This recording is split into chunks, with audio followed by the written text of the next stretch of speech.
Praise the Lord. प्रभूच्या नावाला धन्यवाद देऊया प्रियांनो की देव बाप्पाने पुन्हा एकदा तुमची भेट घेतली आहे.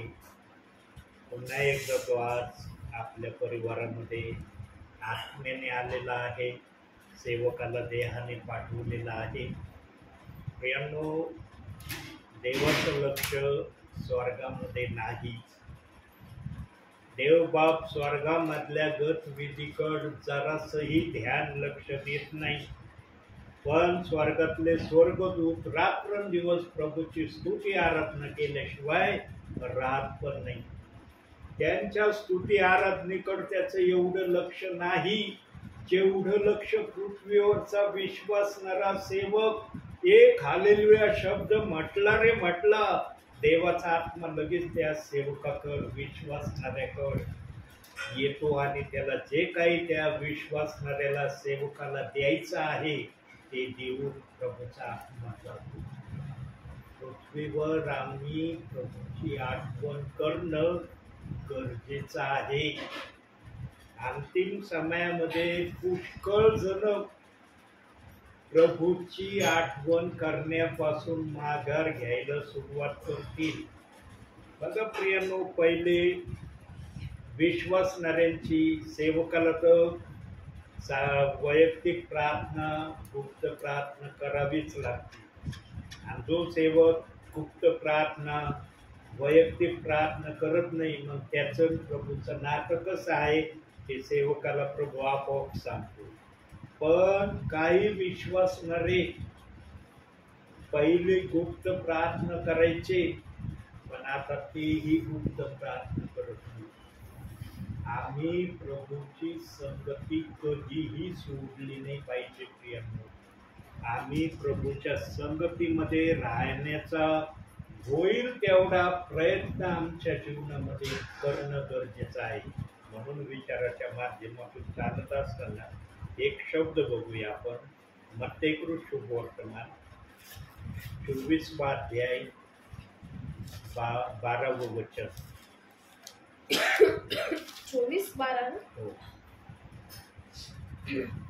आणि अनीती वाढल्यामुळे पुष्कळाची प्रीती थंडावेल. अनीती वाढायला लागली.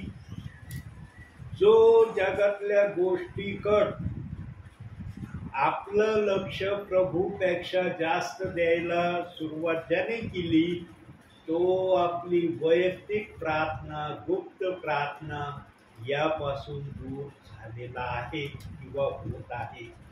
म्हणून आम्ही जगामध्ये आमचं तेवढंच अस्तित्व ठेवावं जेवढं प्रभूने आम्हाला सांगितलं आहे. प्रभूच्या अस्तित्वापेक्षा आम्ही जास्त लक्ष प्रभूमध्ये ठेवलं ना, आमचं ॲटोमॅटिक प्रभूपासून लक्ष दूर झाल्याशिवाय होणार नाही. आणि ही प्रक्रिया होऊ नये म्हणून प्रभूच्या सेवकांना प्रभू आजही देशाच्या कानाकोपऱ्यामध्ये प्रभू आपले सेवक पाठवित आहे, ब्रदर पाठवित आहे, सिस्टर पाठवित आहे. जे आत्म्याच्या प्रेरणेने येतात त्यांच्याजवळ आत्म्याचा निरोप आहे.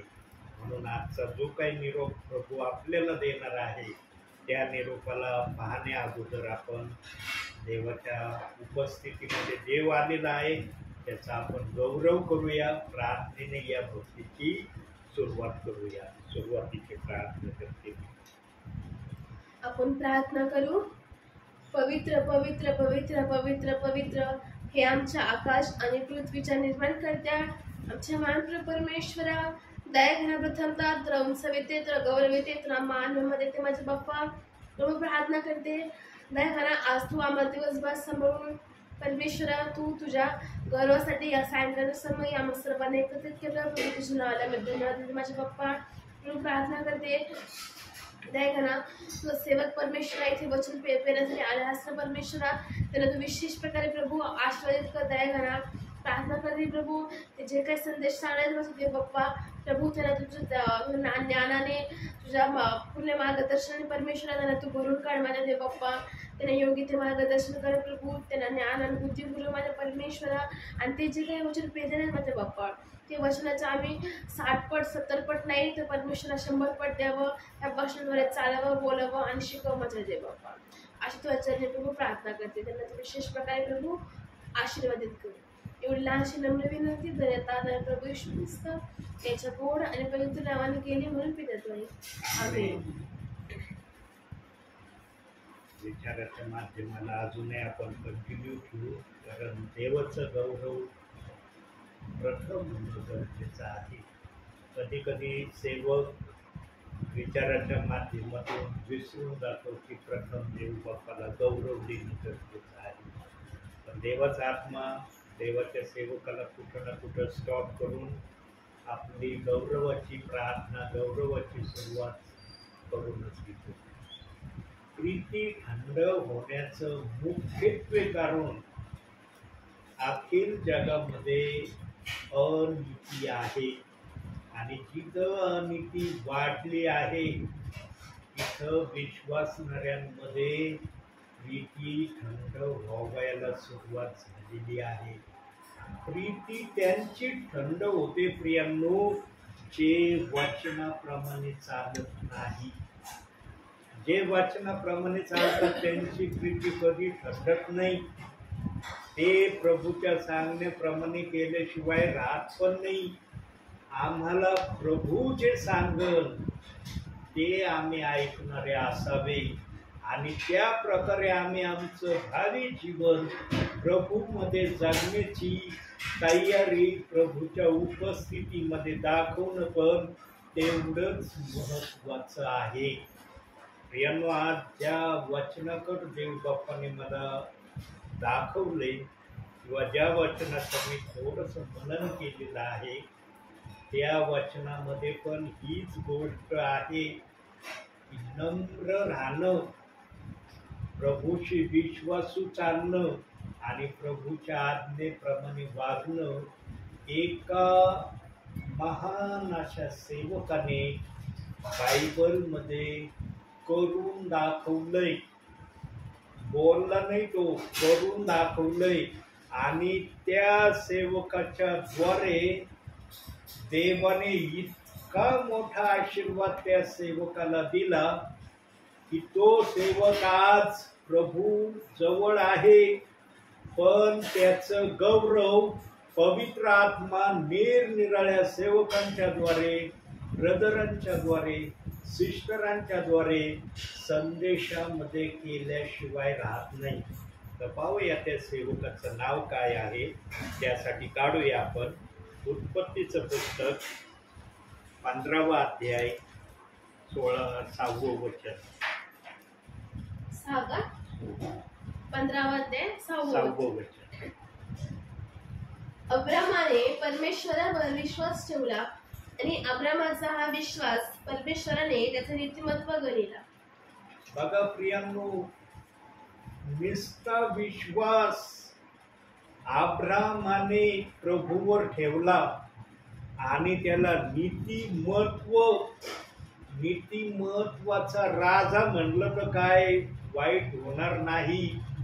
नीतिमत्वाला उजाळामध्ये आणणारा अब्राम झाला प्रियांनो. आणि अब्रामाची जर पार्श्वभूमी आम्ही पाहिली, अब्रामाची पार्श्वभूमी अशी आहे की तो सूर्याची पूजा करणारा होता. सूर्याला तो सर्व काही मानणारा होता. सूर्यासमोर तो आपले सर्व काही गोष्टी प्रगट करणारा होता.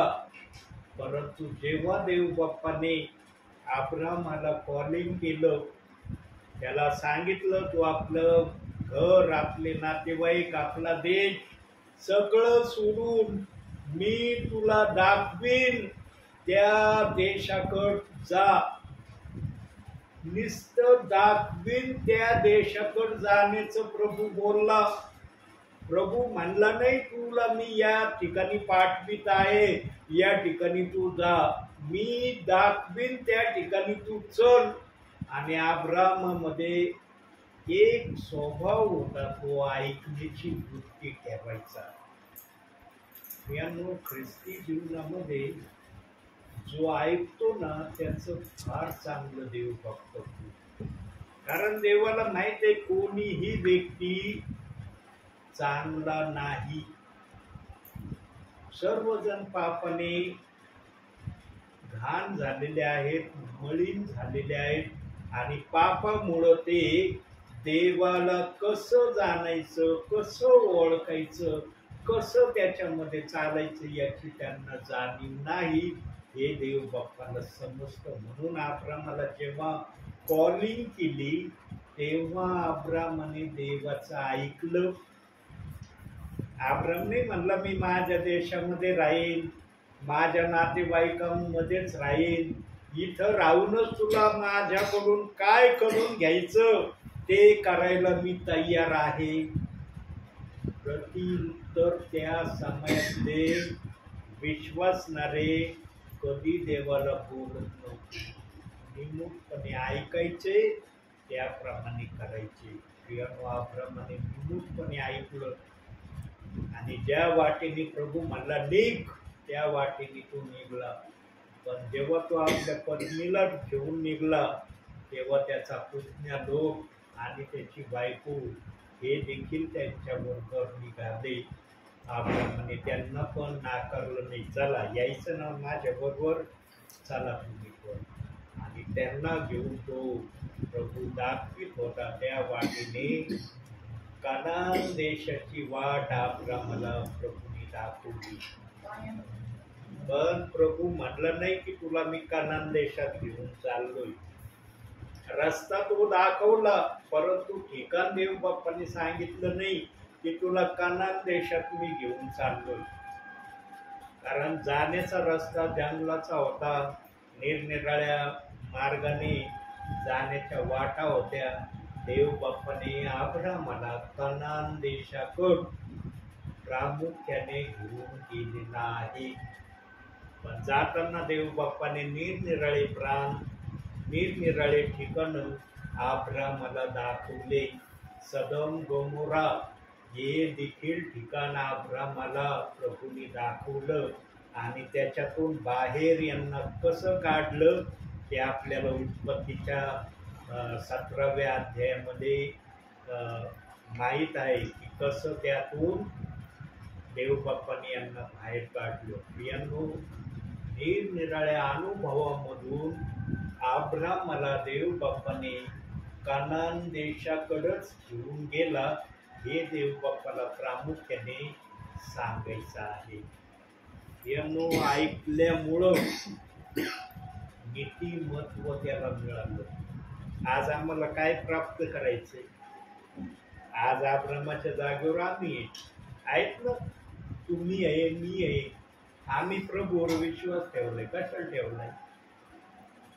फक्त जगाचं सुख भोगायसाठी, फार मजेमध्ये, आनंदामध्ये, समाधानामध्ये, चांगल्या चांगल्या वस्तूंमध्ये माझं ख्रिस्ती जीवन जावं यासाठी आम्ही प्रभूकडे आलो. यांनो अब्रामाकडे पाहून आम्ही पण त्याच गोष्टी आमच्या जीवनात करायचा निश्चय केला पाहिजे ज्या अब्रामाने करण्याचा प्रयत्न केला. पण अब्रामाचा जो काळ होता तो काळ वेगळा होता. आम्ही ज्या सध्याच्या काळात आहोत तो काळ वेगळा आहे. परंतु करण्याची प्रक्रिया तीच आहे जी अब्रामाच्या काळात होती. तीच प्रक्रिया आम्हाला पण करता येणं शक्य आहे. आम्हाला सुखसोयी सगळ्या आहेत. अब्रामाच्या काळात सुखसोयी नव्हत्या, हे मात्र नाकारता येत नाही. यांनो आम्हाला जे काही देव बाप्पाने नीतिमत्व मिळवण्यासाठी खटपट करायचं सांगितलं आहे. किती जण विश्वासात राहून नीतिमत्व मिळवण्याची खटपट करतात.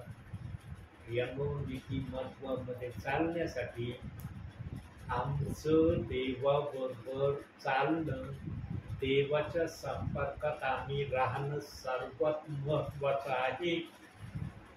देव माझ्या संपर्कात आहे किंवा मीच देवाच्या संपर्कात आहे हा विश्वास आमच्यामध्ये सतत जागरूक ठेवणं गरजेचं आहे.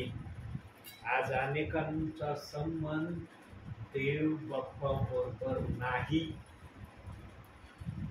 प्रभूमध्ये राहायचं आणि मनाने वागायचं, मनाने करायचं, मनाने आपल्या प्रभूला चालवण्याचा प्रयत्न करायचा, अशी प्रक्रिया बहुसंख्य जणांची चालली.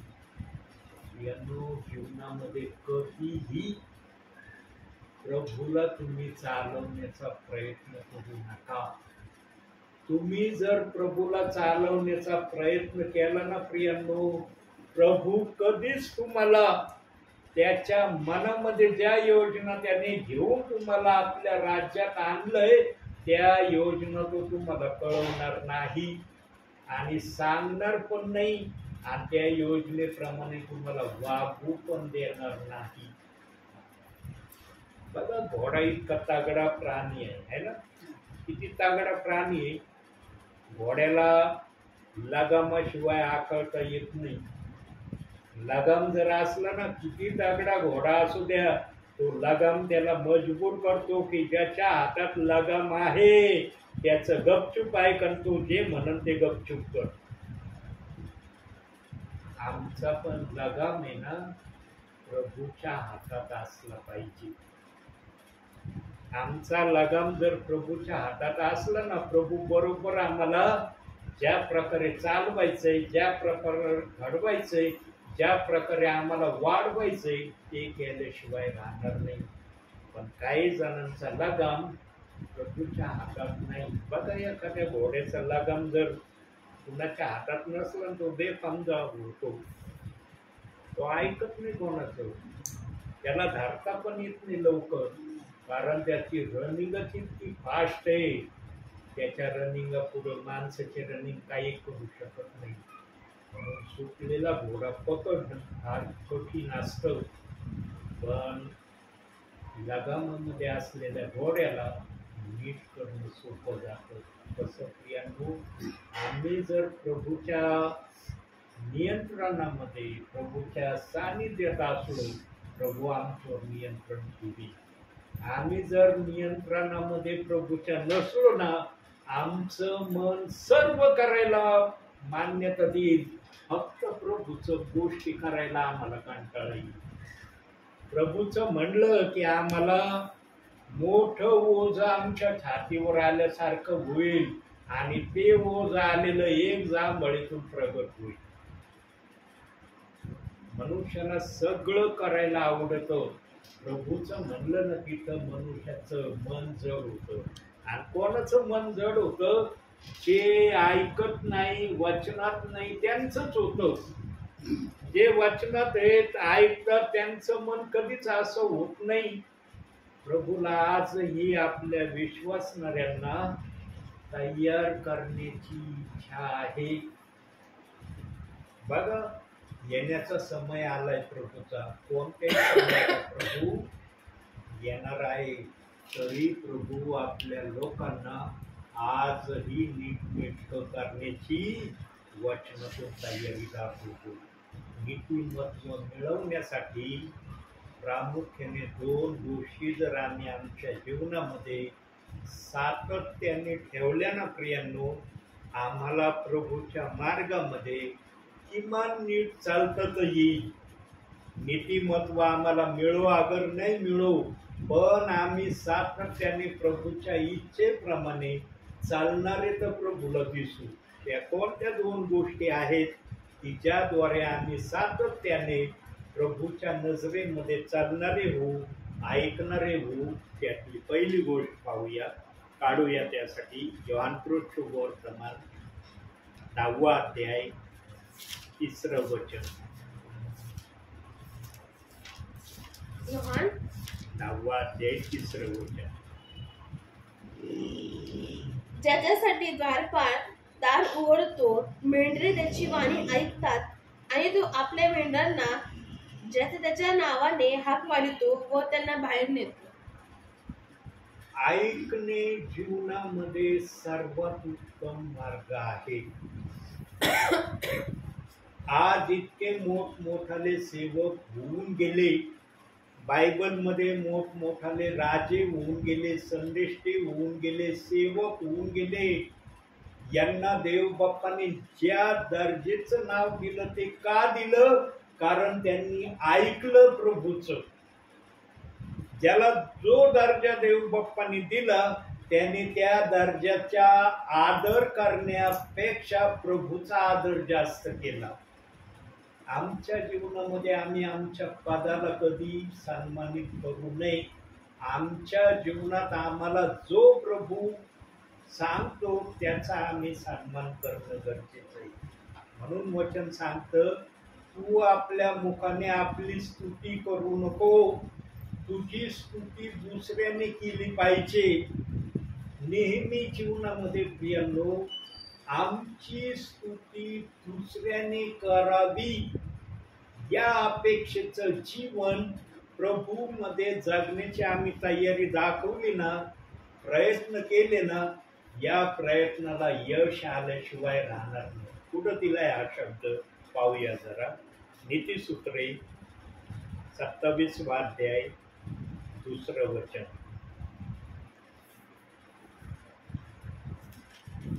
27वा अध्याय 2रं वचन.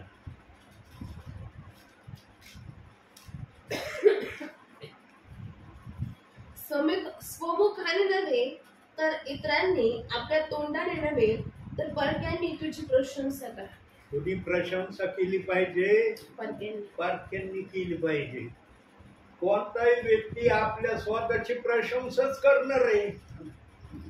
तो कधी आपल्या शरीराला द्वेष लावणार नाही, त्याला आरोप करणार नाही, त्याच्या विरोधात बोलणार नाही. तू चांगलंच म्हणून किती वाईटाने चालत असलं स्तुतीच करणार तो आपल्या शरीराने.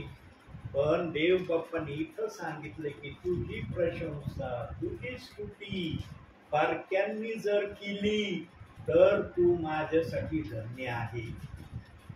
प्रियांनो, स्टेफनाला दगड मार होत होता. स्टेफन असा उभा होता, पळाला नाही, तो उभा होता. उभा जेव्हा भाषण त्याने समाप्त केलं, काही एवढी लोकांना स्टेफनाचं भाषण आवडलं नाही. सर्वांनी स्टेफनाच्या भाषणाचा विरोध केला नाही. प्रियांनो, वचन पुढंच हे सांगत नाही की सर्वांनी स्टेफनाच्या भाषणाचा विरोध केला. काही जणांनी स्टेफनाच्या भाषणाचा आदर केला. पण ज्यांना स्टेफनाच्या भाषणाचा आदर करणं योग्य नाही वाटलं, त्याने येशू ख्रिस्ताला आपल्या भाषणामध्ये ताऱ्यासारखं चमकवलं. प्रियांनो, स्वतः स्टेफन भाषणामध्ये चमकला नाही, त्याने प्रभू येशू ख्रिस्ताला भाषणामध्ये चमकवलं.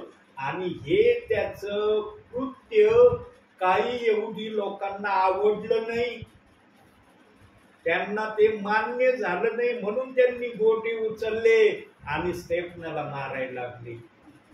दगडाचा मार खात असताना प्रियांनो, देवाला दया आली. देवाने पाहिलं वरून की स्टेफनावर दगड मार होते, स्टेफन पळतो का काय होतो. जे देवामध्ये मुळावलेले असतात ना, देवाच्या सांगण्याप्रमाणे वागण्याची ज्याची वृत्ती असते ना, ते कधी पळवाट काढत नाही. ते सहन करण्याचा होईल तेवढा प्रयत्न करतात. स्टेफन असा उभा राहिला, दगड मार करायला लागले. देव बाप्पाच्या आत्म्याला कळवळ आला, देवाचा आत्मा कळवळला प्रियांनो आकाशातून, आणि त्याला राहवलं नाही. त्याने स्टेफनाला पाहण्याची इच्छा दर्शवली. आणि जेव्हा स्टेफनाने आपले नेत्र आकाशाकडे लावले, तेव्हा देवाच्या उजव्या हस्ते येशू ख्रिस्त उभा असलेला त्याने पाहिला. आणि जसा येशू ख्रिस्त उभा असलेला पाहिला, पृथ्वीवर स्टेफन होता. प्रियांनो, कुठं? पृथ्वीवर. करोडो अंतरावर आकाश आहे, हे आम्हाला दिसतं आकाश जवळ, पण एक करोडो अंतराच्या पलीकडे हे आकाश आहे. खालीहून स्टेफनाने शब्द बोलला, आणि त्या तारणाऱ्या प्रभूला स्टेफनाचा शब्द ऐकायला गेला. आणि काय प्रार्थना केली त्यांनी, काय विनंती केली, हे बापा हे काय करतात यांना समजत नाही, यांचे पाप यांच्याकडे मोजू नको, यांना क्षमा कर. कोण करीन प्रियांनो अशी? दगड मार खात आहे. दगड काय विचारून लागतोय का? मारणारा काय म्हणन का मी नेम धरून इथंच मारतो म्हणून? पाठीत लागत असन, डोक्यात लागत असन, पोटाला लागत असन, हाताला लागत असन, गालावर लागत असन, कुठं पण दगडाचा मार त्याला बसत असन ना. का दगड काय नेम धरून एका ठिकाणी लागतो का? ते मार खात असताना हे शब्द बोलला. देवाने त्याचे शब्द मान्य केले. आणि जेव्हा शब्द मान्य केले, एक गोटा डोक्यात लागला असेल आणि त्या गोट्याने स्टेफनचा प्राण गेला असेल. लगेच खाली पडला, त्याने आपला प्राण सोडून दिला. यांनो मरेपर्यंत स्टेफन त्या मारणाऱ्यांसमोर उभा होता. आज आम्हाला एखादा कुणी वाईट शब्द बोलला, वाकडा बोलला, आम्ही किती सहन करतो. आमची कॅपॅसिटी काय? आज कुणी जर एखादा वाकडा शब्द बोलला, आम्हाला तेव्हाच कळतो अरे कोणत्या उद्देशाने शब्द बोलला. आम्ही त्याच्यापेक्षा जास्त प्रत्युत्तराची तयारी ठेवतो. हे आमचं ख्रिस्ती जीवन आहे प्रभू मधलं. स्टेफनाने कसा मार खाल्ला असेल दगडांचा. यांनो आज एका ठिकाणी मी एका परिवारात आज जाऊन आलेलो आहे. त्या परिवारामध्ये शॉर्ट अँड स्ट्रीट देवाचं वचन आलं. आणि तिथं असं वचन आलं स्तोत्रसंहिता 91 मध्ये की तू सिंह आणि नाग याच्यावर पाय देऊन चालशील, पण ते तुला काही करणार नाही. आज आमच्या घरात किंवा अंगणात साप निघला, आम्ही म्हणतो की मी जातो त्याच्या डोक्यावर पाय द्यायला. आमची तयारी होती का की साप निघलाय मी जातो त्याच्या डोक्यावर पाय द्यायला? आम्ही पहिलं आमच्याच्याने जर होत नसलं, आम्ही पहिलं साप धरणाऱ्यांना फोन करण्याचं. कुठे नंबर त्यांचा आहे का नाही? साप धरणाऱ्यांना करतो का नाही फोन? आम्ही देतो का पाय त्या सापावर? का आम्हाला हिंमत होत नाही? काढूया आपण स्तोत्रसंहिता 91 हे वचन बघूया. मला वाटतं 10वं वचन आहे का 11वं वचन आहे वाटतं. 91 वचन 13वं.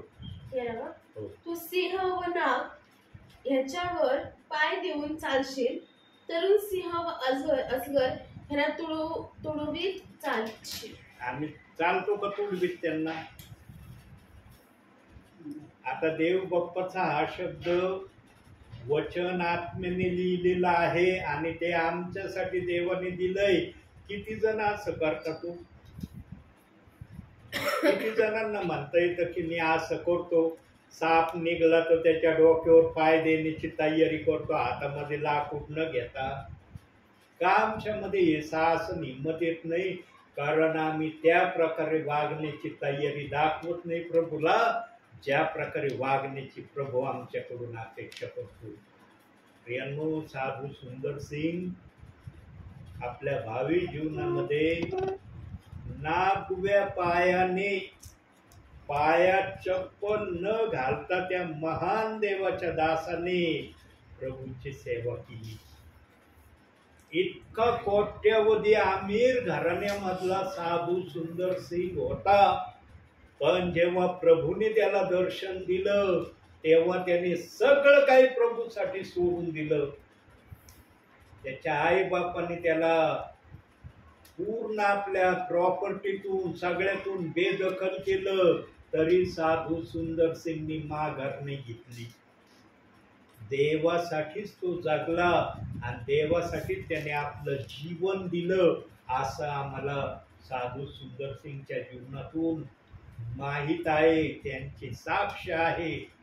तिबेटला जाताना साधू सुंदर सिंग कुठं गेले, त्यांचं काय झालं रस्त्याने, हे आजपर्यंत अज्ञात आहे.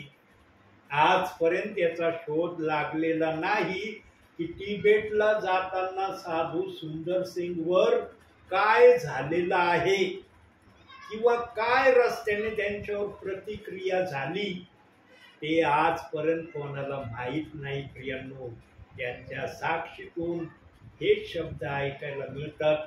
तिबेटला जाताना साधू सुंदर सिंग जे गेले त्यानंतर साधू सुंदर सिंग पुन्हा कधीही कोणाला दिसले नाही. प्रियांनो, त्यांची पार्श्वभूमी अशी होती, जंगलातून नागव्या पायाने जायचे, घनदाट जंगलातून जायचे, रात्रीचे जायचे, दिवसाचे जायचे. त्यांच्या जीवाला चैन नव्हती. प्रियांनो, कधी त्यांनी खाण्याकडे लक्ष दिलं नाही, कधी त्यांनी आरामाकडे लक्ष दिलं नाही. फक्त मला देवाची सुवार्ता कोणाकोणापर्यंत सांगता येईल, कोणाकोणापर्यंत मला जाता येईल याची तळमळ त्या महान देवाच्या दासाने आपल्या जीवनामध्ये ठेवली. प्रियांनो, सिंह, हत्ती अतिशय घातक प्राणी साधू सुंदर सिंग बरोबर चालायचे. ते कधीच साधू सुंदर सिंग वर त्यांनी हल्ला केला नाही, प्रहार केला नाही. पक्षी असो, प्राणी असो, कुठलाही हिंस्रशापक प्राणी असो, कोणानेच साधू सुंदर सिंग वर कशाही प्रकारची झडप घातली नाही. साधू सुंदर सिंगचा चेहरा पाहिला ना, सगळे प्राणी, सगळे हिंस्रशापक पक्षी साधू सुंदर सिंग समोर येऊन बसायचे किंवा त्याच्या बरोबर चालायचे. प्रियांनो, मी आता जर या पोपटाला काय म्हणलं ना, आता अंजली जसं बिंदास जाळीवर हात ठेवती, काय करते, अंजलीला काय नाही करत पोपट. पण मी जर जाळीवर हात ठेवला ना, पोपट पाहिलं माझा हात धरीन, पाहिलं मला धरीन. तो विचार नाही करायचा हा सेवक आहे का कोणी. आम्हा बरोबर पक्षी प्राणी तसे का वागत नाही जसे साधू सुंदर सिंगची वागत होते. कारण प्रियांनो, ज्याचं जीवन प्रभूसाठी झालंय ना, त्याच्यासाठी सगळी मोकळीकता देव बाप्पाने ठेवली. पण ज्याचं जीवन दुटप्पी आहे ना, इकडचं घ्यायचं आणि इकडचं घ्यायचं, दोन्ही डगरीवर हात ठेवून चालायचं प्रभू मध्ये, त्यांच्यासाठी हे पक्षी काम नाही करत. मग तुम्ही काही गलत करायला गेले लगेच ते म्हणतात, गलत करायला आलं ना मग त्याची शिक्षा होईल. आम्ही दुटप्पी कधी वागू नये. प्रियांनो, दोन डगरीवर हात कधी ठेवू नये. जगाची अभिलाषा आणि प्रभूची अभिलाषा या दोन डगरी आहेत. या दोन डगरीमधून एकाच डगरीवर आम्ही चालणं गरजेचं आहे. मी असं म्हणत नाही की दोन्ही डगरीवर सर्व चालतात, पण इच्छा आमच्या हृदयात कुठं ना कुठं जगामधल्या गोष्टीसाठी आहे ना, आहे का नाही. जगातल्या गोष्टीसाठी साधू सुंदर सिंगने जगातल्या सगळ्या गोष्टी त्यागल्या होत्या. प्रभू आणि तो हे जीवन साधू सुंदर सिंगनी बनवलं होतं. आणि तिसरी गोष्ट साधू सुंदर सिंगनी ठेवली होती, मला देवाची सुवार्ता जास्तीत जास्त ठिकाणी सांगायला जायचंय. आणि पाय पाय ते सुवार्तेला गेले. असे काही सेवक होऊन गेले ते आज जगामध्ये नाही, परंतु देवाचा आत्मा आजही त्यांचं गौरव करीत आहे. करावा लागतं तेव्हा प्रभू गौरवितो. करणं महत्वाचं आहे. आणि आजचा शब्द पण तोच आलाय की आम्ही ऐकणे, जो ऐकतो तो करील, जो ऐकत नाही त्याला काय करता येणार आहे.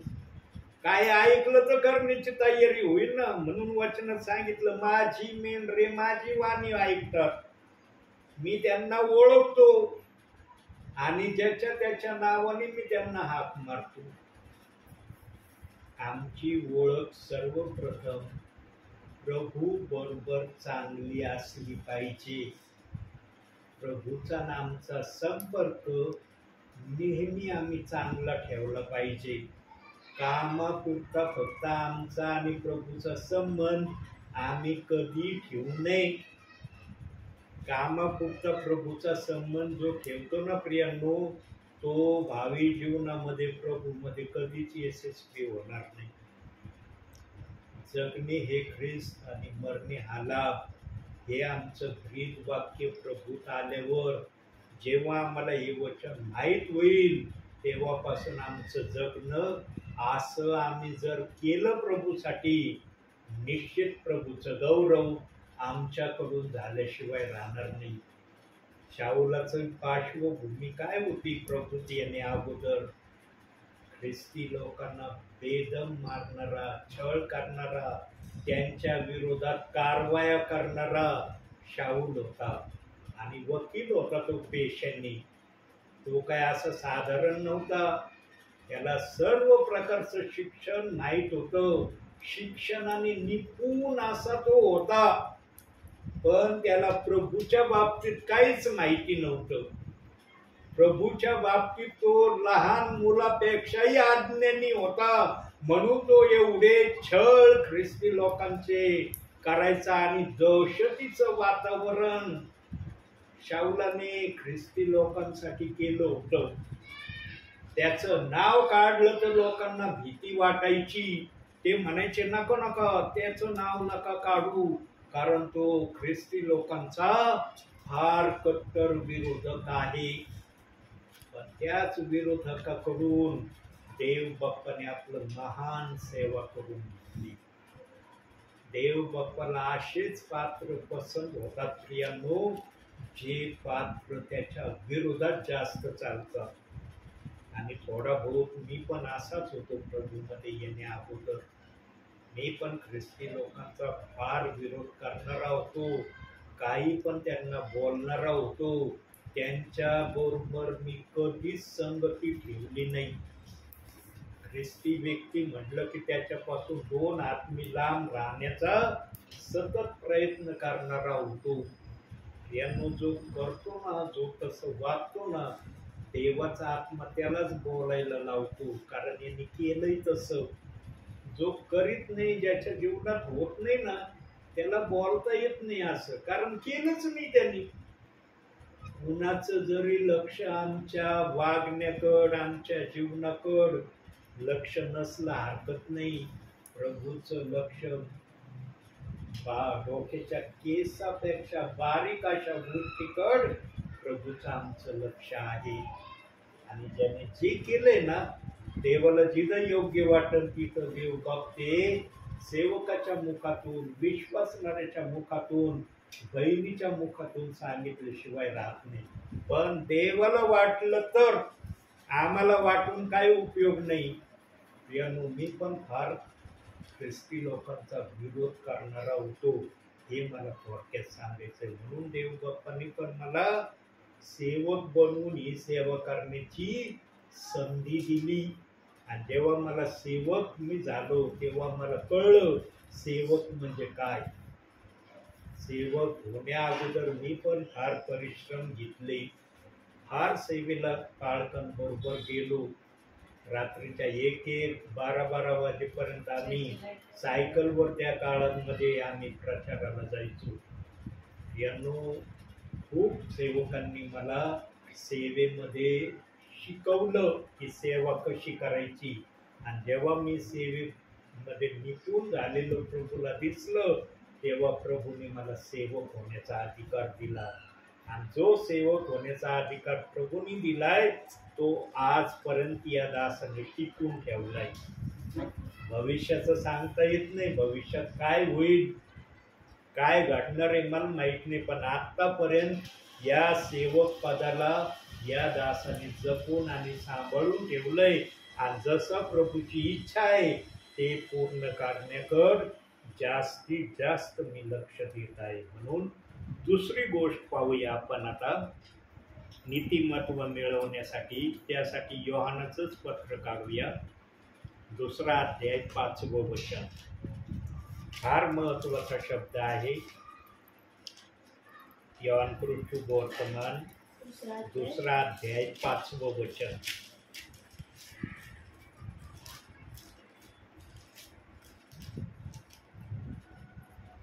त्याची आई चाकरांना म्हणाली, हा तुम्हाला जे काही सांगेल ते करा. चाकरांना येशूची आई म्हणाली, हा जे काही सांगन ते तुम्ही करा. प्रियांनो, येशू ख्रिस्ताची जी जगिक आई होती त्या आईने कधीही असं सांगितलं नाही चाकरांना, एखादी गोष्ट येशू ख्रिस्ताची तुम्ही ऐकू नका किंवा एखादी गोष्ट येशू ख्रिस्ताची तुम्ही पाळू नका. हे मुळीच येशूची आई बोलली नाही. तर काय म्हणली, हा जे काही सांगेल ते तुम्ही करा. आज जगामध्ये दिसतंय का ते वातावरण? येशू ख्रिस्ताच्या आईने प्रामुख्याने काय सांगितलं असेल, येशू ख्रिस्त जे काही तुम्हाला शिकवेल, येशू ख्रिस्त ज्या वाटेने चालण्याची तुम्हाला तयारी दाखवेल ते तुम्ही करायसाठी तयार राहा. पण बहुसंख्य जणांनी येशू ख्रिस्ताचं आजही ऐकलेलं नाही. बहुसंख्य जण, सर्वजण नाही.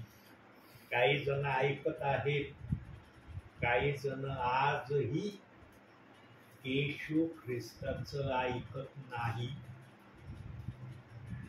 प्रियांनो, वचनामध्ये सगळं बोलून सांगितलेलं नाही त्या ठिकाणी की हा जे काही सांगेल ते करा. फक्त ते द्राक्षरस संपला होता आणि द्राक्षरस मिळण्यापुरताच आम्ही विचार करतो की काना गाव येथे लग्नामध्ये द्राक्षरस संपला, येशू ख्रिस्ताने पाण्याचा द्राक्षरस केला आणि पहिल्यापेक्षा अति सुंदर द्राक्षरस ज्यांना मिळाला नव्हता त्यांनी तो घेतला आणि ते तृप्त झाले. एवढं ते वचनाचा अर्थ काही जण घेऊन चालले.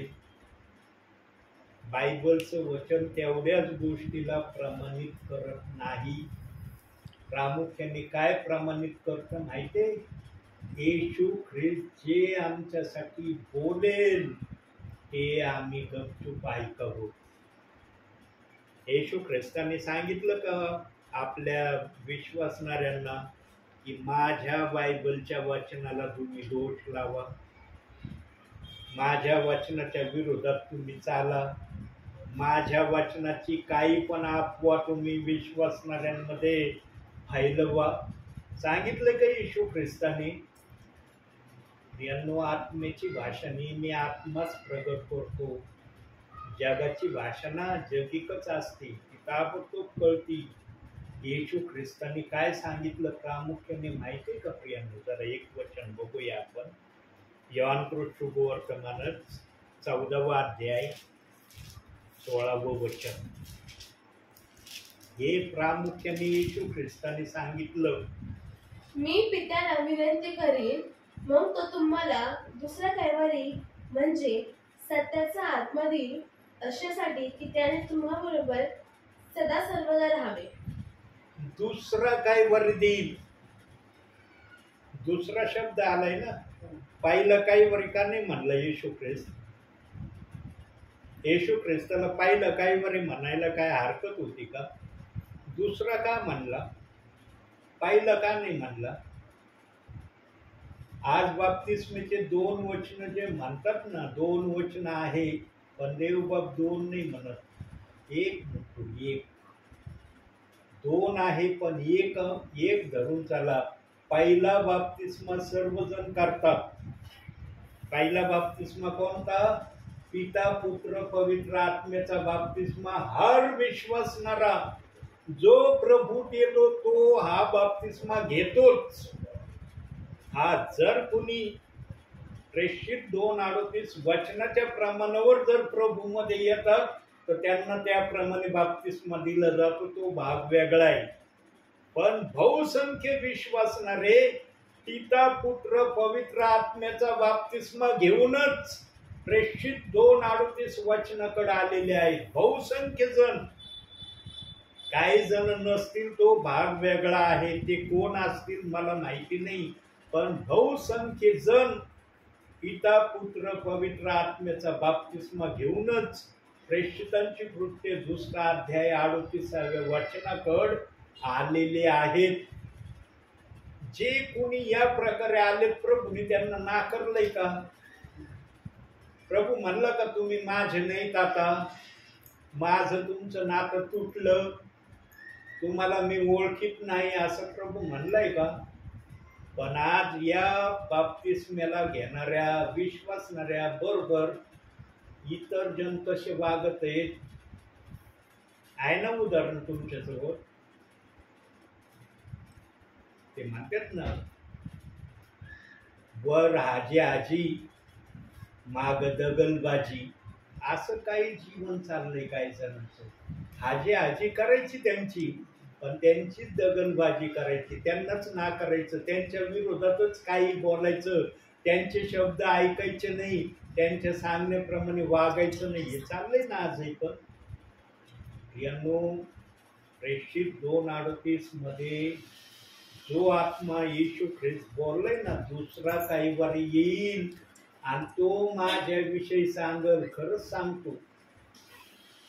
खरंच सांगतो प्रियांनो, ज्यांचा स्वीकार प्रभूने केलाय, ज्यांना या प्रमाणे चालण्यासाठी प्रभूने आपल्याकडे घेतलंय, त्यांना तर प्रभू सांगितल्याशिवाय राहत नाही.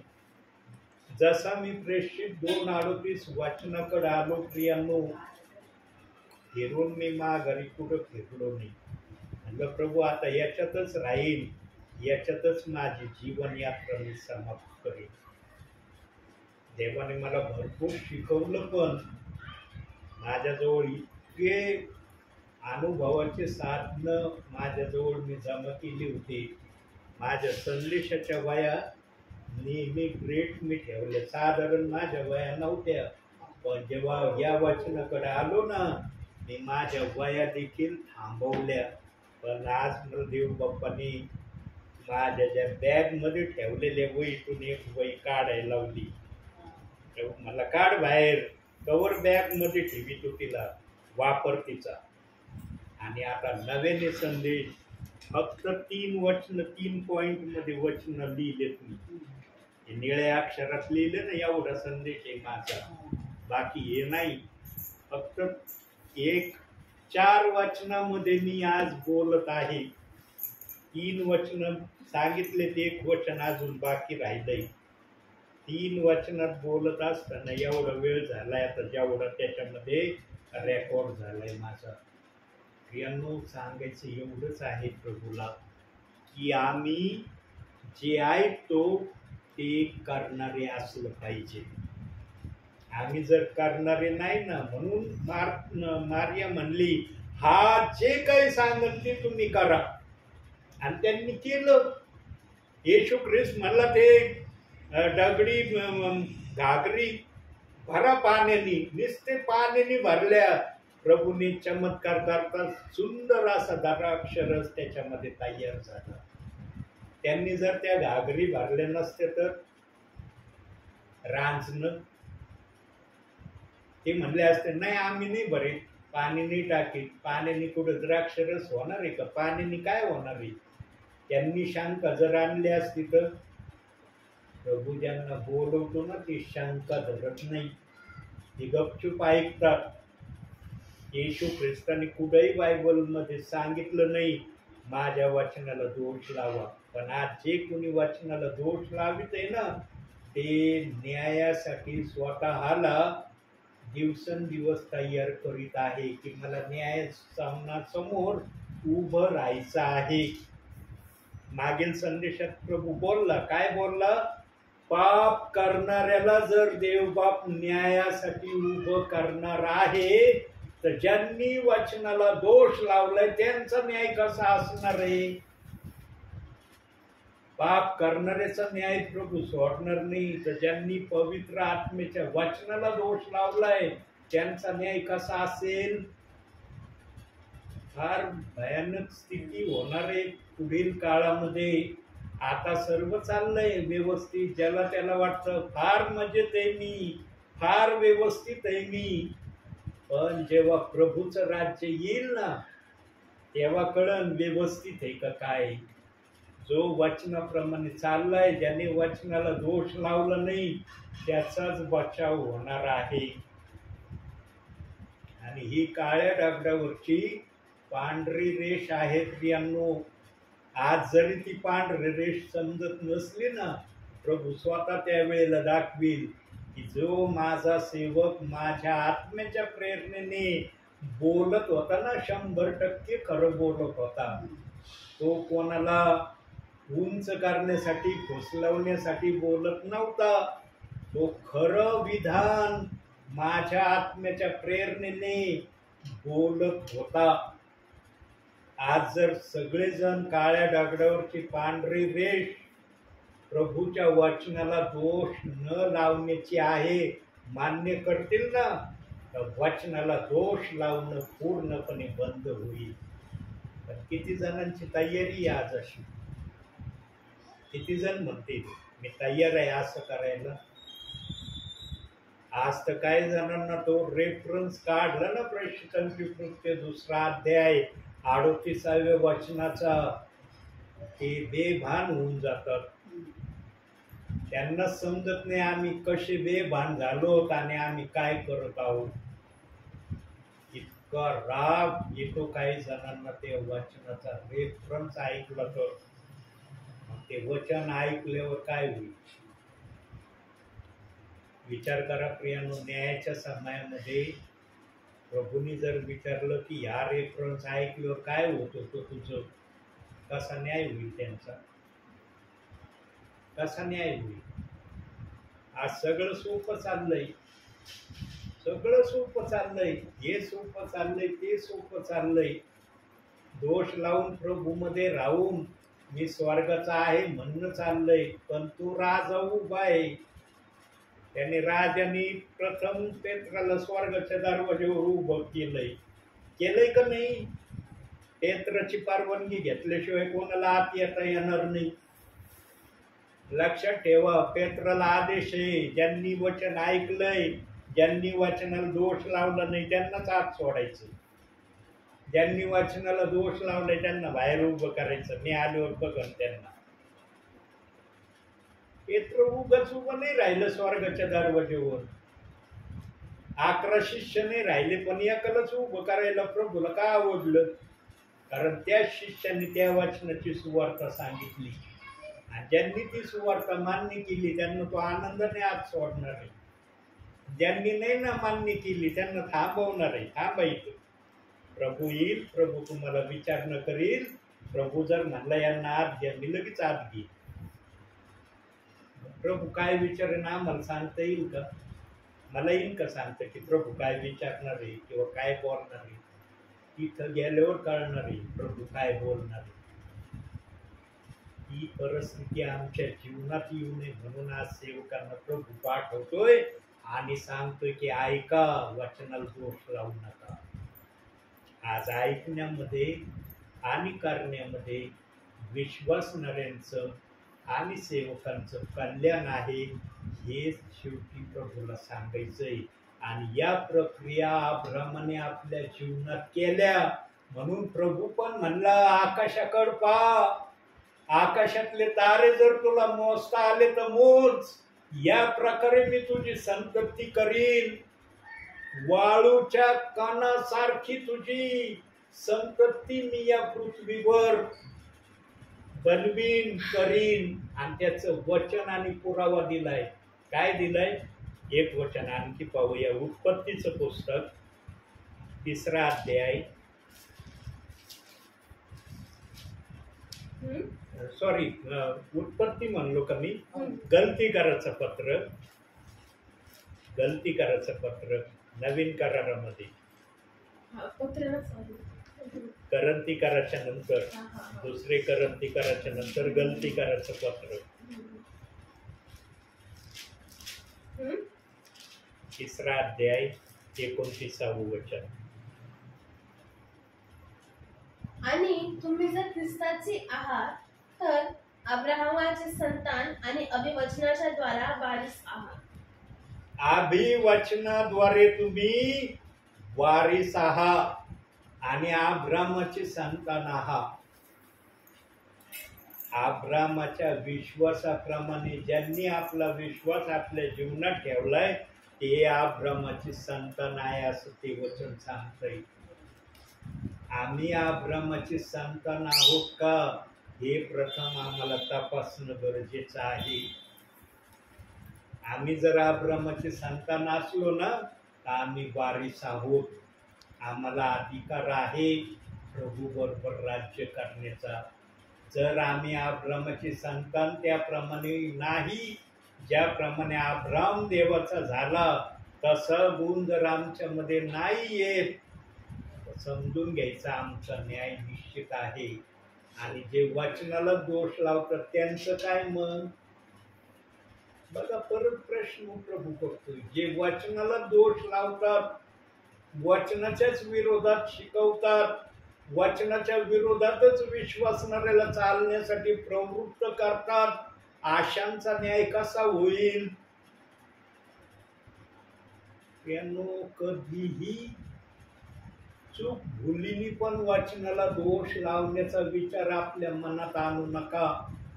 आणि कुणी जर तुम्हाला याबद्दल गलत शिक्षण द्यायला आले ना की हे वचन प्रेषितांची कृत्ये 2 अध्याय हे वचन खोटं आहे, हे वचन सांगणारा नरकात जाणारा आहे, तो खोटं बोलतो असं म्हणणारा आला ना त्याचं कधी ऐकू नका.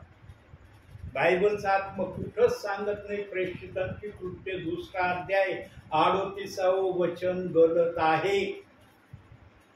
ते बायबलचं गोल्डन वचन आहे, गोल्डन सुवर्ण वचन आहे. ते सुवर्ण, त्याद्वारेच आम्हाला प्रभूच्या राज्यामध्ये एंट्री करण्याचा पास मिळतो.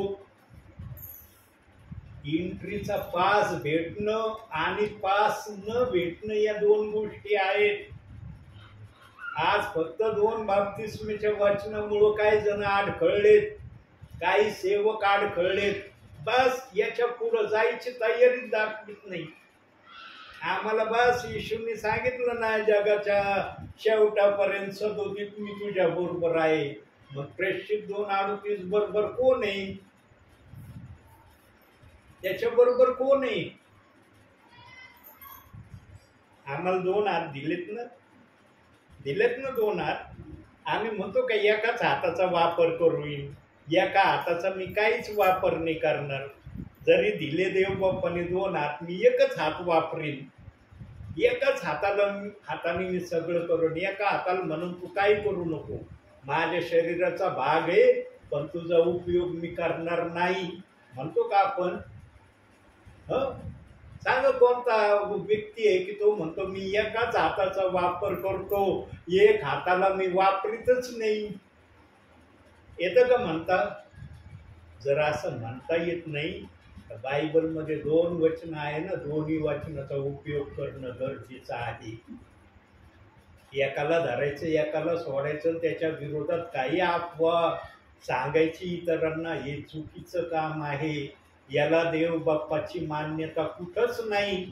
कुठंच देवाचा आत्मा म्हणत नाही हे जे काय वचनाला दोष लावतात हे योग्य आहे आणि मी त्याला स्वीकृती मान्यता देतो. आहे का बायबलमध्ये वचन?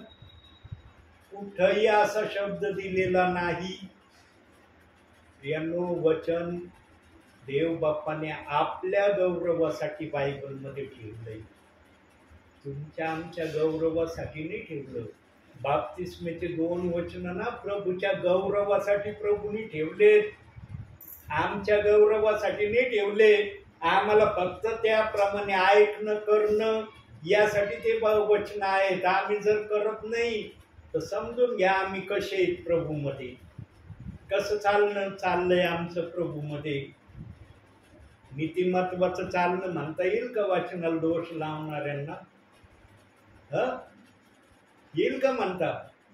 वाचनाला दोष लावून म्हणता येईल मी नीतिमत्वाने चाललोय? पण आज राजरोस पण बोलतात ना, मी फार नीतिमान आहे, मी नीतिमत्वाप्रमाणे चालतोय.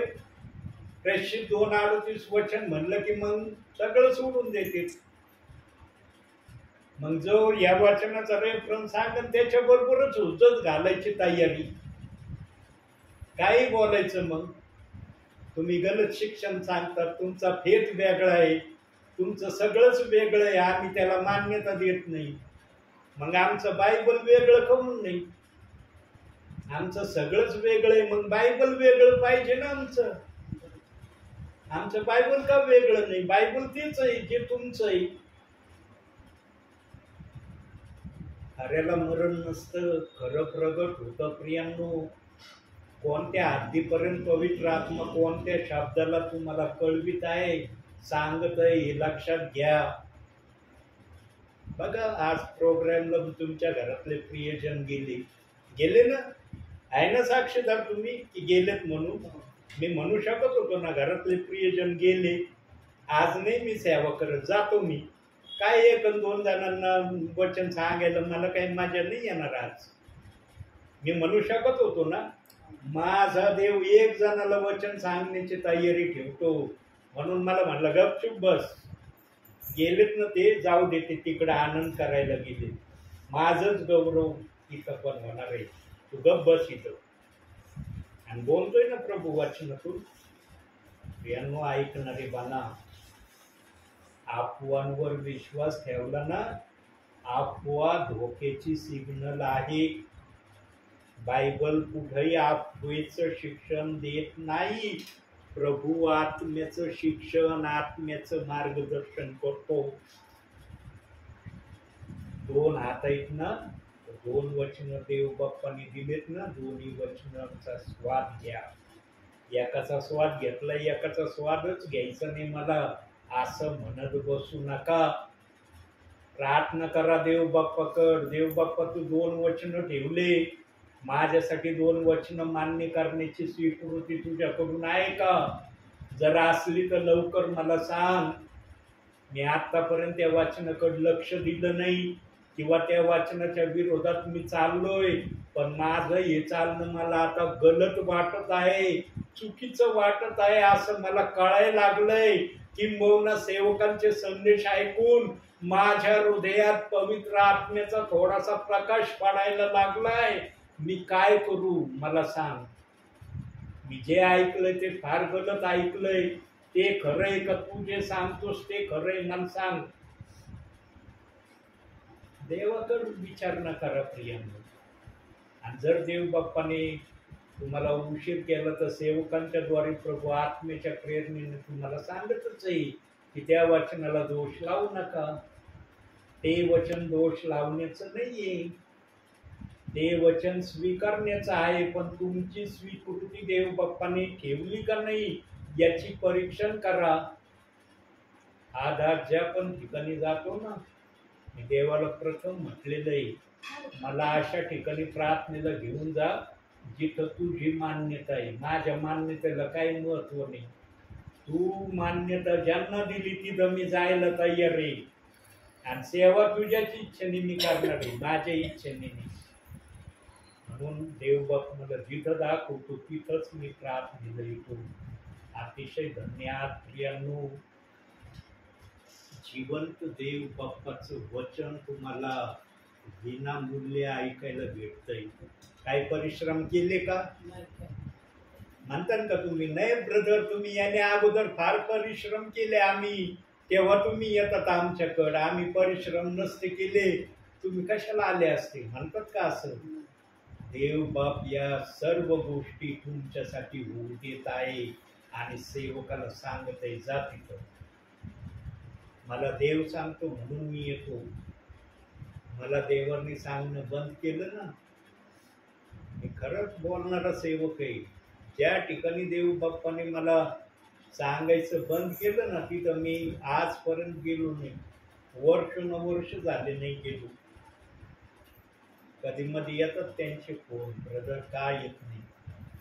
देवच यायला तयार नाही. देवच तुम्ही नाराज केले देवाला. मला खुश करून काय उपयोग आहे? देवाला खुश करा. देव खुश झाला तर देव मला सांगत, तुम्ही जो करणार आहे त्यालाच नाराज केलंय. माझं काय, मी आज आहे उद्या नाही. माझी गॅरंटी नाही मी कधी जाणार आहे या जगातून. त्याला प्रसन्न करा अगोदर. तो प्रसन्न झाला ना, तो मला सांगत जा तिथं. आणि तेव्हा जा म्हणल्यावर मी आल्याशिवाय राहणार नाही, कारण त्याचा आदेश आहे, जा तिथं, मी काहीतरी करणार आहे तिथं. ज्यांनी केलं त्यांच्याकडे माझ्या प्रार्थना चालल्यात. आज जे नाही करत तिथं आज हा सेवक जात नाही.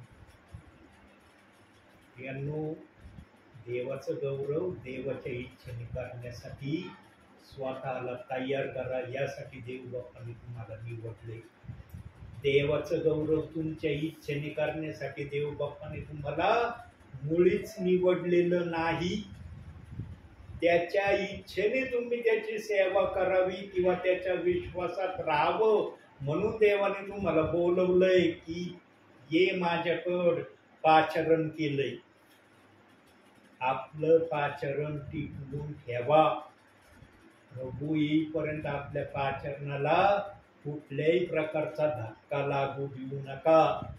आणि पाचरण टिकवण्यासाठी ऐकणं आणि करणं गरजेचं आहे. म्हणून शेवटी एक वचन बघू आणि मग मी या ठिकाणी थांबणार आहे. मत्ते शुभवर्तमान शेवटचं वचन, 13वा अध्याय 32वं वचन.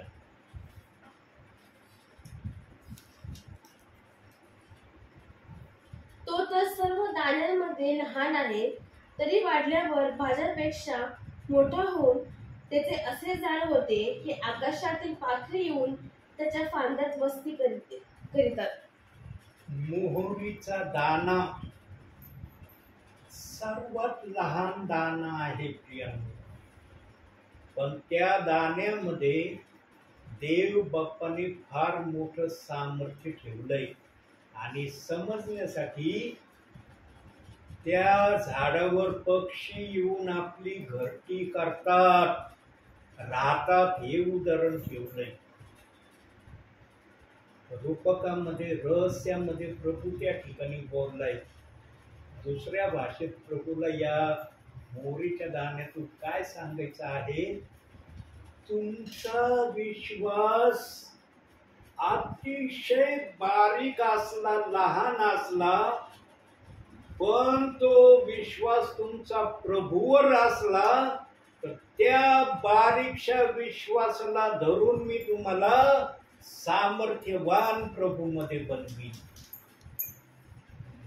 आशीर्वादित तुम्हाला प्रभूमध्ये मी करीन. हे प्रभूला प्रामुख्याने सांगायचंय. डिटेलमध्ये जर सर्व गोष्टी जर सांगायला लागलो तर आपला संदेश फार मोठा होईल. आणि मग जे त्याच्यावर पक्षी घरटी करतात, राहतात, हे जे काही उदाहरण देव बाप्पाने तिथं दिलंय, तुझे गण गोत्र, तुझे परिवार, तुझ्या संपर्कामध्ये असलेले सर्वजण तुझ्यामुळं आशीर्वादित होतील. अब्रामाच्या बाबतीत हे झालं. अब्रामामुळं सगळेजण आशीर्वादित झाले का नाही? म्हणून प्रभू म्हणला, आकाशातील ताऱ्यासारखी मी तुझी संतती करीन. अब्रामाचा विश्वास मोहरीच्या दाण्या एवढा होता. सूर्याची पूजा करणारा अब्राहम जेव्हा प्रभूकडे आला, त्याने प्रभूच्या सांगण्याप्रमाणे केलं, म्हणून देव बाप्पाने त्याला विशाल असा आशीर्वाद दिला. आणि तोच आशीर्वाद आमच्यासाठी नवीन करारात येशू ख्रिस्ताने मोहरीच्या दाणे एवढ्या प्रमाणाने सांगितलंय. पण आहे का आमचा मोहरीच्या दाणे एवढा विश्वास? मोहरीचा दाणा कधी बायबलच्या वचनाला दोष लावेल का? वचनाविरुद्ध बोलल का? आज चाललंय का असं? चाललंय आज. सगळे म्हणतात माझा मोहरीचे दाणे एवढा विश्वास आहे, पण बायबलच्या वचनाला दोष लावतात. म्हणता येईल का तो मोहरीच्या दाण्याचा विश्वास आहे? आणि देवाने सक्त ऑर्डर देऊन ठेवली की माझ्या वचनाला दोष लावू नका, याच्यातून काढू नका आणि याच्यात घालू नका. स्पष्ट प्रगटीकरणामध्ये सांगून सर्वांना ताकीद दिली की माझी इच्छा आहे, जसं वचन आहे तसं पाळा, त्याप्रमाणे करा. आणि त्यासाठी मी तुम्हाला काही वारी पवित्र आत्मा, सत्याचा आत्मा सहाय्यक दिलाय. तो माझ्याविषयी सांगत तुम्हाला काय सांगायचं ते. किती जणांना काही वारी बोलतोय आज, काही वारी म्हणन का एका वचनाला धरण एका वचनाला सोड. काय चाललंय आज? म्हणून एक आणखी वचन बघू, 2 करंथी 2 अध्याय 17 वचन. हे चाललंय प्रामुख्याने आज विश्वासणाऱ्यांमध्ये, सेवकांमध्ये. 17 वचन. पुष्कळ लोक देवाच्या वचनाची भेसळ करून ते बिघडून टाकतात आणि मी त्याच्यासारखे नाही, तर जसे सात्विकपणाने व देवाच्या द्वारे बोलावे तसे आम्ही देवासमक्ष ख्रिस्ताच्या ठाई बोलणारे आहोत. आज पुष्कळ जण वचनाची भेसळ करत आहे, आणि जे वचनाची भेसळ करतात ते कधी वचनाला मानणारच नाही. भेसळीचं वचन नाही, वचन सरळ आहे, स्वच्छ आहे, पण त्याला भेसळीची उपमा देव बाप्पाला द्यावी लागली का? कारण पवित्र आत्म्याने आपल्या समायातच बघितलं होतं की 2 बाप्तिस्म्याच्या वचनामुळं फार मोठा घोटाळा विश्वासणाऱ्यांमध्ये, सेवकांमध्ये होणार आहे. म्हणून देव बाप्पाला हे वचन ठेवावं लागलं. पुष्कळ जण वचनाची भेसळ करून ते बिघडून टाकतात. बिघडवलंय ना आज प्रेषित 2:38 वचनाला. जे त्या वचनाच्या विरोधात आहे त्यांना सांगा बरं हे वचन माना.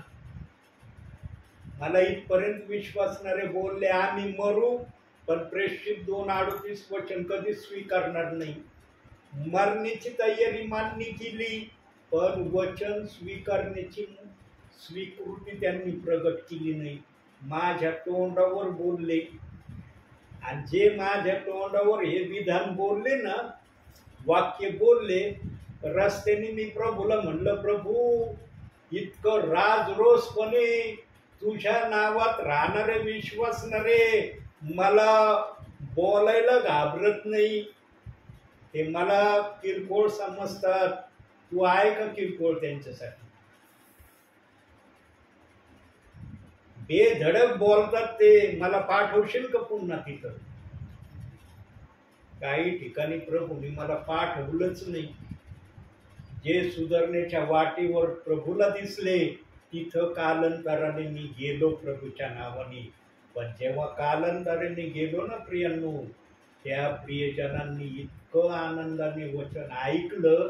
काही जण तयार झालेत, काही जण बाप्तिस्म्यासाठी मला बोलत आहेत, पण मी अजून कोणाचा बाप्तिस्मा नाही केला. का नाही केला? कारण बाप्तिस्मा प्रभूच्या इच्छेने झाला पाहिजे. माझ्या इच्छेने होऊन काय फायदा आहे? माझ्या इच्छेने कोणती गोष्ट होणं शक्य आहे?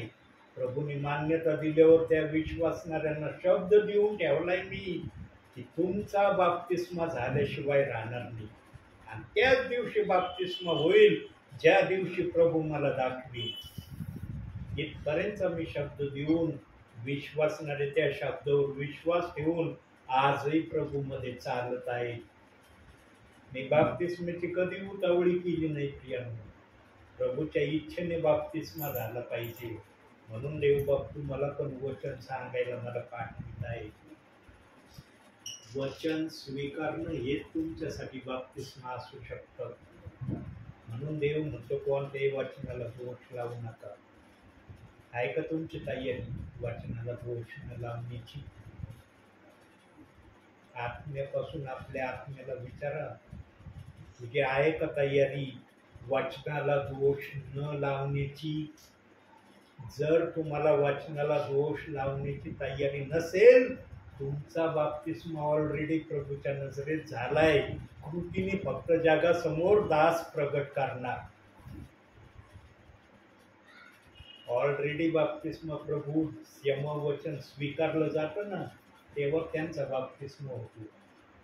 पण साक्षीदार म्हणून सेवकाच्या द्वारे ती क्रिया होती. नंतर यांनी तो बाप्तिस्मा घेतला. स्वीकार करणं म्हणजेच बाप्तिस्मा घेणं आहे प्रभूच्या नजरेत. आणि जो जो आत्मा जी जी जीभ त्या वचनाला म्हणते ना, मी त्या वचनाला मानतो, स्वीकारतो, विश्वास ठेवतो, त्यांचा बाप्तिस्मा ऑलरेडी प्रभूंनी केलाय. पण शेवटपर्यंत तसंच विधान राहिलं पाहिजे. न तर काही दिवस विधान आहे, नंतर गेले सोडून. तसं नाही झालं पाहिजे. त्या प्रक्रिया होऊ नये म्हणून ही बाप्तिस्माची विधी ठेवली प्रभूंनी. ही विधी तरी लक्षात राहू दे की तू बाप्तिस्मा घेतला, आता तुला माघार घेता येणार नाही. पण शब्द दिल्यावर माघार घेणार असतील असं प्रभूला दिसलं, म्हणून तो बाप्तिस्मा घेण्याची प्रभूने अट आणि शर्त ठेवली. न तर एक बाप्तिस्मा घेतल्यावर प्रभू काय समाधानी होऊ शकत नव्हता काय? आज जे बोलतात विश्वासणारे, आमचा झाला एक बाप्तिस्मा, मग हा बाप्तिस्मा कुणासाठी आहे? कुणासाठी? हा प्रेषित 2:38चा बाप्तिस्मा कुणासाठी आहे? कोणासाठी हे वचन आहे? विचार करा प्रियांनो, हे वचन कुणासाठी आहे? कुणाला बाप्तिस्मा घेणं गरजेचं आहे? आपल्या मनाची भाषा बोलणं सोडून द्या. प्रभूच्या मनाप्रमाणे चालण्याची तयारी दाखवा. मग कळलं तुम्हाला की हा बाप्तिस्मा कुणासाठी आहे. जवळ आपल्या मनाच्या तयारीने चालत ना, तर समजणारच नाही हा बाप्तिस्मा कुणासाठी आहे. म्हणून तर त्याला शब्द देऊन मोकळे झालेत. खोटा संदेष्टा, नरकात जाणारा, ओनली जीसस बोलून मोकळे झाले. म्हणजे कुणी या वचनाकडे येऊ नये, या वचनाकडे वळू नये, ऐकू नये. यानो गलत विचार सोडून द्या, चांगले विचार घ्या. बायबलचा आत्मा तुम्हाला चांगले विचार देतोय ना, त्या विचाराला आत्मसात करा. प्रार्थना करा देव बाप्पाकडे प्रथम. देव बाप्पा, आम्ही वचन ऐकलंय, त्या वचनाला आम्ही स्वीकारावं का नाही? त्या वचनाविषयी आम्हाला जे माहीत आहे ते खरं आहे का? जे आम्ही ऐकतो ते खरं आहे? आम्हाला तुझ्याकडून उत्तर पाहिजे. विश्वासाने प्रार्थना केली ना, प्रभू उत्तर देईल. म्हणून प्रभू म्हणला, तुमचा विश्वास मोहरीच्या दाणे एवढा असला ना, तुम्ही सामर्थ्यशाली व्यक्ती प्रभूसाठी आहात. मग त्याचे प्रमाण सांगितले. पक्षी त्याच्यावर घरटी करतील, राहतील, तो भाग वेगळा आहे. प्रभूचा आत्मा शिकवेल तुम्हाला काय शिकवायचं ते. प्रभू तेवढंच बोलतो जेवढं प्रभूला बोलणं योग्य वाटतं. सेवकाला मनाचं काही प्रभू सांगू देत नाही. म्हणून प्रियांनो, वचनाकडे वळा, वचनाकडे आदर करा त्याचा. या वचनाच्या विरोधात काही बोलले असतात तर क्षमा मागा, पश्चाताप करा. देव बाप्पा, मी अज्ञानपणात त्या वचनाविरुद्ध बोललो, अपशब्द उच्चारले, मला क्षमा कर. आता मी वचन ऐकलंय. माझा बाप्तिस्मा होऊ अगर नाही होऊ मला याची चिंता नाही, पण मी त्या वचनाला आता दोष लावित नाही. प्रामाणिकपणे देवाकडे ही कबुली जबाब द्या. देव बाप तुमच्यासाठी स्वर्गामध्ये आनंद उत्सव करील. आणि त्या आनंद उत्सवासाठी तुम्हाला प्रभू तिथं घेऊन जाईल जिथं तो राहतो. जायचंय ना स्वर्गामध्ये? स्वर्गामध्ये जाण्यासाठीच विश्वास ठेवलाय ना, तर स्वर्गाच्या बाहेर राहण्यासाठी ठेवलाय? स्वर्गात जायचं असलं तर वचनाला मानावं लागल, वचनाला दोष लावणं सोडून द्यावं लागल. म्हणून आजच्या छोट्याशा संदेशातून देवबाप तुम्हाला आणि मला भरपूर आणि भरपूर आशीर्वाद देऊ. आमेन.